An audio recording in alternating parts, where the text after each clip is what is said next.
안녕하세요. 달빌라디오입니다. 오늘의 사연은 김말순 75세 할머니 사연입니다. 전북 임실 출신이시고 젊은 시절 시댁 선산 멀초 자주 다니셨다고 하는데요.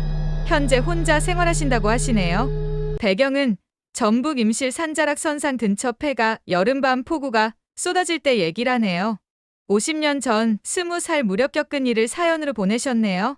끝까지 함께 하시면 일상에 재미있는 영상 하나 준비했어요. 다음 노래 듣고 사연 갈게요.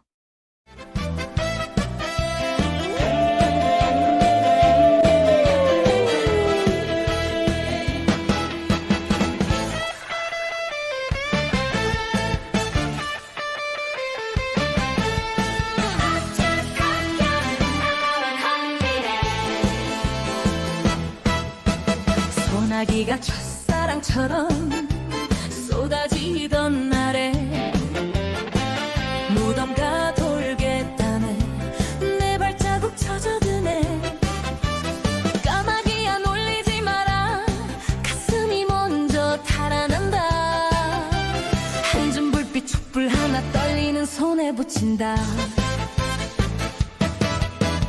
문지방은 삐걱삐걱 밤에 등을 긁고 젖은 머리 젖은 옷깃 심장은 북이 된다 거기 누구 농담처럼 꺼낸 한마디가 낡은 집의 귓구멍에 사연처럼 걸려든다 쾅 천둥은 국장단처럼 박자를 나누고 쿵 위에서 발소리 내 심장을 데려간다 사진 속 눈잎 검은 비에 번져 울고 나는 웃다 말다 혼잣말로 아이 참 왜 이래 어디 갔나 바람 사이로 누가 묻는 것 같아 후 촛불 숨 멈추고 내 숨만 남아 문고리야 오늘만 착해라 집으로 가게다오 달빛도 젖은 대문에 매달려 떨고 있다 소녀였던 내 하루가 노을에 접히던 해 선산에 풀잎마다 어른들 숨이 않고 괜찮다 괜찮다 외워도 손끝이 말하네 괜찮지 않다 오늘은 뭔가 다르다 어디 갔나 내 마음아 빗물 속에 숨어서 끼끼 계단처럼 자꾸만 내려가네 돌아보지 말자 해도 달빛이 등을 밀어 어디 갔나 내 용기야 창문 틈에 걸려온다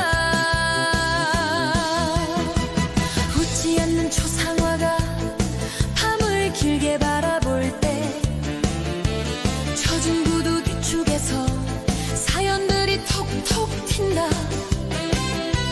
무서워도 웃는 버릇 할머니가 가르쳤지 밤이 깊다 숨을 고르자 길은 결국 집으로 간다 하트로 편해지는 촌농처럼 젊은 날은 녹아내려 한숨 길게 뿜어내면 창밖에 한계가 된다 어디 갔나 멜로디만 남아 따라온다 오늘 밤도 무덤가에 내 발자국이 피어난다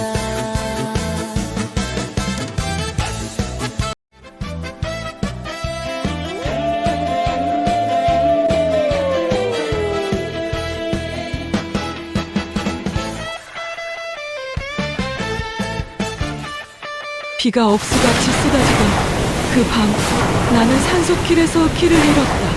핸드폰은 먹통 하는 시동도 걸리지 않았다. 다가갈수록 섬뜩함이 밀려왔다. 페인트가 벗겨진 외벽, 삐뚤어진 대문, 그리고 2층 창문에서 희미하게 흔들리는 하얀 커튼. 바람도 없는데 말이다. 잠깐만, 불빛이 분명 전기가 끊어진 폐가인 줄 알았는데 1층 창문 사이로 촛불 같은 노란 빛이 깜빡거렸다. 망설이던 찰나 천둥 소리와 함께 현관문이 저절로 천천히 열렸다. 누구 계신가요? 대답은 없었다. 오직 빗소리만이 내 등골을 타고 흘러내렸다. 문지방을 넘는 순간 코를 찌르는 썩은 내가 폐를 짓눌렀다. 곰팡이, 습기, 그리고 뭔가 달콤하면서도 역겨운 시체 냄새. 삐걱! 내 발걸음에 바닥이 신음했다. 거실 벽에는 가족 사진들이 줄지어 걸려 있었는데 모든 얼굴마다 검은 곰팡이가 번져 눈과 입을 뒤덮고 있었다. 마치 울고 있는 것처럼, 아니면 비명을 지르고 있는 것처럼. 촛불을 든 내 손이 떨렸다. 그 순간 위층에서 소리가 들려왔다. 쿵! 쿵! 쿵! 무언가가 다리를 질질 끌며 천천히 움직이고 있었다. 발걸음 사이사이에 섞인 끄럭끄럭 하는 마찰음, 그리고 낮게 쥐얼거리는 목소리.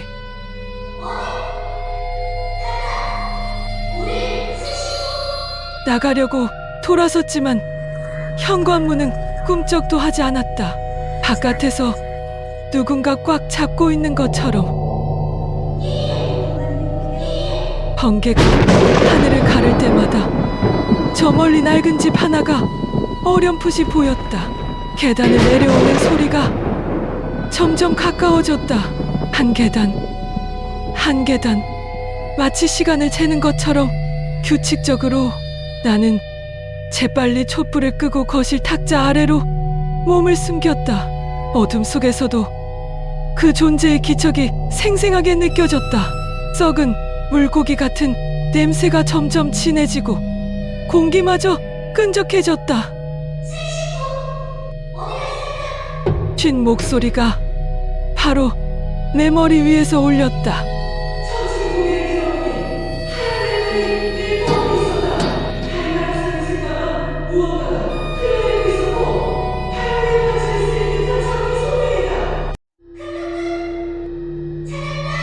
그것이 몸을 숙이기 시작했다.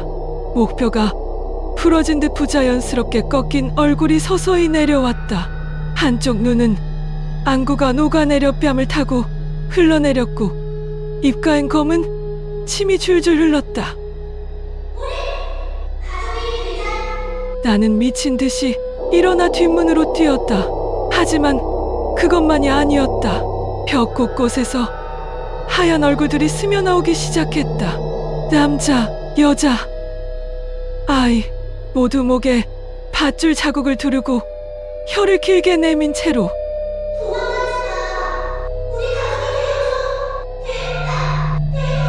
뒷문도 열리지 않았다. 앞문도 창문도 모두 마찬가지였다. 나는 2층으로 뛰어 올라갔다. 계단을 오를 때마다 벽에서 손들이 뻗어나와 내 옷을 잡아당겼다. 2층 복도는 더욱 끔찍했다. 천장에서 밧줄들이 늘어져 있었고 그 끝마다 목이 꺾인 시체들이 흔들고 있었다. 그런데 시체들의 눈이 모두 나를 바라보고 있었다. 가장 큰 창문 앞으로 내몰렸다. 뒤에서는 그 일가족이 손을 뻗으며 다가오고 있었다. 나는 주먹으로 유리창을 내리쳤다. 깡! 나는 미친 듯이 일어나 뒷문으로 뛰었다. 하지만 그것만이 아니었다. 벽 곳곳에서 하얀 얼굴들이 스며나오기 시작했다. 남자, 여자, 아이, 모두 목에 밧줄 자국을 두르고 혀를 길게 내민 채로.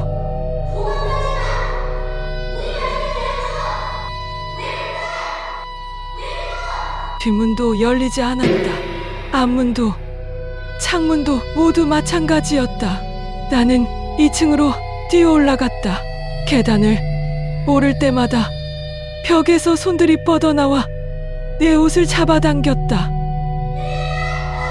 2층 복도는 더욱 끔찍했다. 천장에서 밧줄들이 늘어져 있었고 그 끝마다 목이 꺾인 시체들이 흔들고 있었다. 그런데 시체들의 눈이 모두 나를 바라보고 있었다. 가장 큰 창문 앞으로 내몰렸다. 뒤에서는 그 일가족이 손을 뻗으며 다가서 오고 있었다. 나는 주먹으로 유리창을 내리쳤다. 나는 미친 듯이 일어나 뒷문으로 뛰었다. 하지만 그것만이 아니었다. 벽 곳곳에서 하얀 얼굴들이 스며나오기 시작했다. 남자, 여자, 아이 모두 목에 밧줄 자국을 두르고 혀를 길게 내민 채로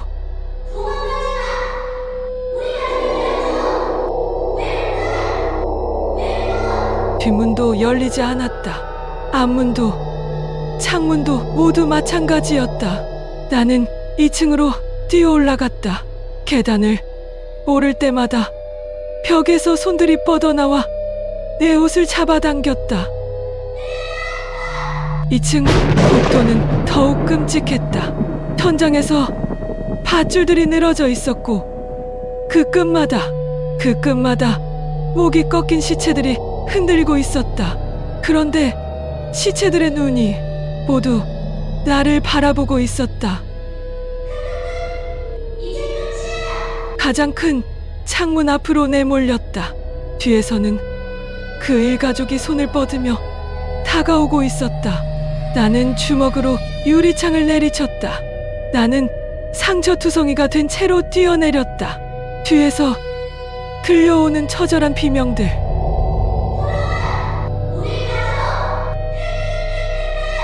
마침내 유리가 깨졌다. 나는 상처투성이가 된 채로 뛰어내렸다. 뒤에서 들려오는 처절한 비명들.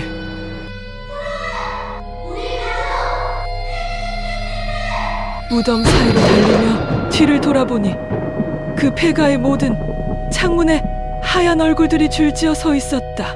그들은 모두 나를 향해 손을 흔들고 있었다. 마치 안녕히 가라는 듯이. 다음날 마을 사람들에게 들은 이야기. 그 집은 30년 전 경제적 어려움을 견디지 못한 가장에 온 가족을 밧줄로 목매달아 죽인 후 자신도 목숨을 끊은 곳이라고 했다. 그 후로 계속 새로운 가족을 찾고 있다고. 하지만 진짜 무서운 건 따로 있었다. 집에 돌아온 후 거울을 보니 내 목에